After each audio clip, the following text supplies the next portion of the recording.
Welcome back, everybody. We've got Russell Richards in the house, and it looks like Andy Deane is still here. Oh no! What's up with Russell's that? nervous. Do you guys know each other? Yeah, a little bit. Okay, good. I'm glad you stayed, Andy. Thank you. Welcome, Russell. Thank you for having me. Russell is an extraordinary artist and turned filmmaker. Your art was first, right? Yeah. Or shall we rewind back to the monster days? That would be a good place to start. Let's start there. How did monsters influence your life? Well, let's see. I kind of grew up on monster movies, and I remember seeing Star Wars when I was 7 years old. It was this kind of transformative moment for me. And but unlike other kids, I had a modicum of artistic talent, and so I would try to make these things, Wow. you know. I tried to spend a lot of time screwing up my face in the bathroom with, latex and paint and putty and stuff. Did you ever do that, John? No, I didn't have that. I didn't have I was that an modicum of eccentric art. kid, Yeah, that was awesome. That It was the kind of beginning. cool. I'm sure my parents were worried, but it led to good things. You must have been the hit on Halloween. Yeah, actually, we would go all out on Halloween and make corpses and make one another up as zombies and things, and leap out at the children as they came up to the door and just scared the hell out of lots of kids. It was great. That's awesome. Were your parents into monsters as well, or was that? I wouldn't say that they were into it, but they didn't discourage it either. They always encouraged me to pursue whatever I wanted to, really, and so. They'd buy me art materials and things, so. So I read in your bio, your whole fascination with monsters and everything didn't have anything to do with how you ended up meeting one of your heroes, did it? You mean Jim Henson? I do. Well, I sort of, How did that happen? Well, I had this puppet mentor when I was a kid, and he taught me how to make latex puppets, and plus, I was really into special effects, and I sort of idolized these effects artists, including Jim Henson. And when I was 18 years old, my college roommate, Dan Zimmer, and I created these two puppets, and these two little interacting kid puppets. And one day I went to school, I was going to Parsons School of Design, and there was a poster for the Jim Henson Muppet Design Competition. And my goodness. Yeah, and the competition was to design two interacting characters. And it was the last day to enter, so I just grabbed the puppets and skipped school and went down there and entered, and we won first place. Oh my gosh! Yeah, so we got to meet Jim Henson and tour the Muppet facilities and see Snuffleupagus and Big Bird. And Big Bird's a woman, or was a woman. How tall is Really? Big Bird? Was a woman. tall. Inside the bird. Taller than me? Taller than you? Very tall. Really? Yeah, 9 feet tall. Because Yeah. it's played by a tall guy who has his hand up in the head. Girl. I'm not so sure about that. I have a little story, but I don't want to waste your time on my story. All right. So we'll talk afterwards. Yeah, We'll right. have you on our Cool. I'll be on your show. That's right. So did that strike the bug in you? Did that competition strike the bug in you, or were you already on your way to? I was already, already I was doing movies and stuff, little Super 8 movies since the time I was maybe 9 years old. You were using special effects in Super 8 movies? Yeah. You are talented. Thanks. Weird, but talented. Yeah. They were just okay. They were kind of primitive, but these Do you still have movies. some? Yeah, I've Good. got them all. Good. I'm glad you're keeping them, because Let's roll one. roll the tape. Well, you're clearly moving in a very positive direction with all of your work, and let's get into some of this stuff, because Sure.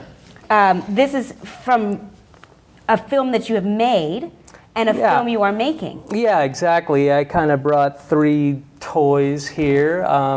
This was from a movie that I'm sort of finishing up right now. It's a puppet, fly puppet that's got the head of my... It's John! Aim its face right here. All right, well, this is a puppet that I made for this movie that I'm just finishing up now called Bride of the Fly, for which Andy is doing the soundtrack. And Nice. it's a marionette. Oh my gosh, it and moves! a stop motion model. Yeah, it took me forever to figure out how to do that. And it's got the head of my actor, because it's kind of based on the 1958 version of The Fly with Vincent Price. So anyway, that's Alan, my actor, yeah. And see if I can shut it off now. Can you make one of us? It's potentially. For $5,000. Potentially is how you say no. Toys R Us. I mean, you could sell something like this at Toys R Us for like easily. Yeah. You just have to make it a little more cheaply. Oh, sorry, I didn't say that out loud. Okay, so the Bride of the Fly. Yeah. And who's? Well, let me just show you one more thing. This also came from Bride of the Fly, and I kind of wanted to show you this because this was on screen so briefly that I just kind of feel like it's got to have its little moment here. This was I just put some lip gloss. Easy. Man. I'm a sucker for dragons. That's beautiful. Yeah, and that's in the Bride of the Fly as well? Yeah, just really briefly. Can I just touch it? I just want to see what it's made out of. That's the kind of thing that I would have Latex? made when I was a kid there, but better. Oh, John will have a voice for it. No, he won't. But you could make these and sell these at Toys R Us. If you made them more cheaply. I can't. We need to work talk to it. Toys R Us. We're dropping their name quite a bit. Maybe we should. I can't work it. This isn't. Hi, John. That's awesome. Not that easy. Okay, I love the dragon. Oh, thanks. And sort of a sea creature dragon-ish. Yeah, and then this beauty. Oh, come on. This is from my latest movie, Fiji Mermaid, which is about a sinister mermaid, and it's based on a actual Fiji mermaid that I saw at a museum in Delaware. And Fiji mermaids were this 19th century hoax that were billed by people like P.T. Barnum as real mermaids, but they were the torso of a monkey sewn to a fish's tail. And anyway, people bought it. Yeah, they did. They actually, there were sort of credulous newspaper articles from the 1840s talking about these real mermaids, these creatures that were being caught in the Fiji Islands, and how they were the basis for the mermaid myth. And so anyway, this is kind of my own little version. They actually kind of look like this, the real Fiji mermaids from the 19th century. And so this was a prop from my film, and I'm also offering it as a premium for my fundraiser. That's right. And actually, let's talk about that. You are using Kickstarter. Yeah. Is it Kickstarter? Mm-hmm. And is there an actual URL for that, for your particular campaign? You can go to my website or my blog, russelrichards.com, or russellrichards.typepad.com, and you can link to it from there.